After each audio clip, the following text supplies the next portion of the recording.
Your parents named you Merlin. Did they make you get into magic at all when you were young? My mother actually named me Merlin DeVere, and her hope was that she would get a kick out of me being a medical doctor, MD Tuttle, MD. But it didn't work out that way. Well, you're a bat scientist. How does one specialize in bats? How did that journey start? Well, I was always interested in anything in nature. I started out at 2 collecting monarch caterpillars and watched them make cocoons and hatch into butterflies, and then I went into a snake phase in which my mother was not happy with that phase. At 5, I was dragging in sometimes snakes 4 or 5 feet long, and they'd get loose in the house. And oh no! We moved into a new neighborhood one time, and a welcoming committee came over to welcome my mother to the neighborhood.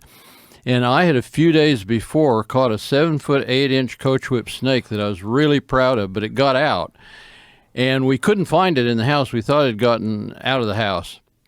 The group's sitting around welcoming my mother to the neighborhood, and all of a sudden she sees everybody with a look of horror on their faces, and they're heading for the door. And this snake had reared up behind the couch and was looking for all the world like a cobra looking around. And only one of those women would ever even speak to my mother again. That's hilarious. Your crazy son with his snakes. So you are a bat scientist. And right. The Secret Lives of Bats is one of your books, and the other one is The Bat House Guide. That's the most recent one. There's a lot of bats in Austin, Texas. That's right. Actually, I moved to Austin because there are a lot of bats here, but there wouldn't be probably still a lot of bats if it hadn't been for my moving. When I first began to be interested in conserving bats, Austin was making more negative publicity about bats than any other place probably in the world. There are news headlines from coast to coast saying that hundreds of thousands of rabid bats were invading and attacking the citizens of Austin. And was that nonsense? Absolutely. Why do you think people have this fear of bats? Fear of the unknown. I mean, you're probably not totally unaffected. I mean, I know I am. When I'm much more nervous about taking off in a plane than riding to the airport in a taxi. And yet the taxi is far more dangerous than the plane. Statistically speaking. Right. Right. But we fear what we don't know, and it's very, very few people know much about bats, and so they're easily misunderstood and scared. And in those days, if a bat tried to catch a mosquito near somebody, the person would run like hell thinking that they're being attacked, and they'd never even look around to see the bat catch the mosquito and go on his way. And in fact, I had one guy that claimed he was actually, the bat actually did attack him. And when I looked at the evidence of the attack, I found these big scratches on his arm that a bat couldn't have inflicted.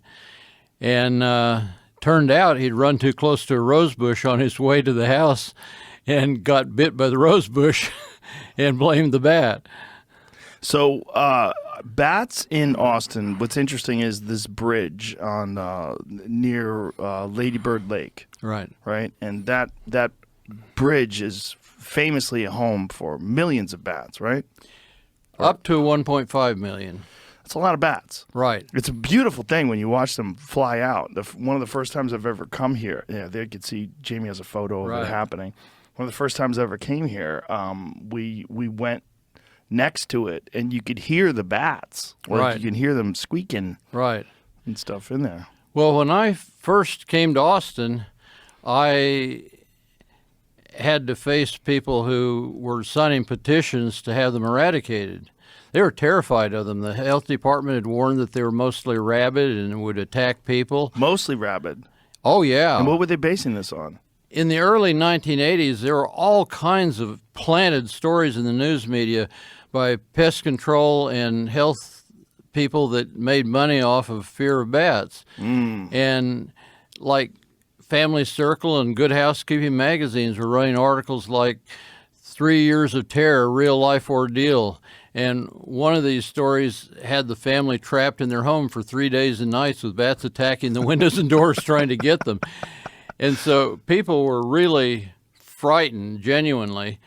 But all it took to overcome that is I ended up getting a bat of the kind that lives under the bridge, and I'd take him around and show him to people. And I remember one lady, actually, it was Ms. Crenshaw, the famous golfer's mother. She thought, when she first heard I was conserving bats, she told her friends, she said, what next? Somebody's going to be trying to conserve cockroaches. But the first time I actually showed her a live bat in the hand, she was like, oh, isn't he cute? A whole different response. And so bats, once people meet them, they're their own best ambassadors. They're gentle animals that almost never bite anything except an insect or fruit, except in self-defense. And all I had to do was come to Austin and point out that this was a treasure not yet recognized. And because of convincing Austin not to eradicate the bats, today they bring millions of tourist dollars every summer to Austin, and they eat tons of crop and yard pests every night.